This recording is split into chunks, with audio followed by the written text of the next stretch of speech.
एक छोटे से कस्बे में एक प्यारी सी बिल्ली रहती थी जिसका नाम था चिंकी।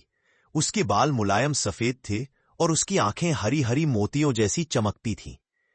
चिंकी बहुत शरारती थी लेकिन उतनी ही समझदार भी। हर दिन वह रसोई में जाकर दूध की खुशबू सूंघती और चुपके से थोड़ा सा दूध पी लेती।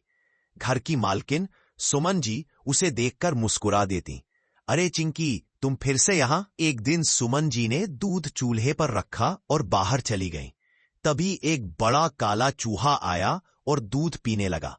चिंकी ने देखा तो धीरे से दबे पांव वहां पहुंची।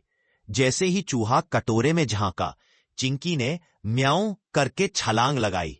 चूहा डर के मारे भाग खड़ा हुआ। सुमन जी लौटी तो देखा दूध सुरक्षित था और चिंकी पास बैठी पूंछ हिला रही थी। सुमन जी ने प्यार से कहा, वाह चिंकी, तुम तो बहुत समझदार हो। उस दिन के बाद से चिंकी को रोज दूध एक अलग प्याले में दिया जाने लगा।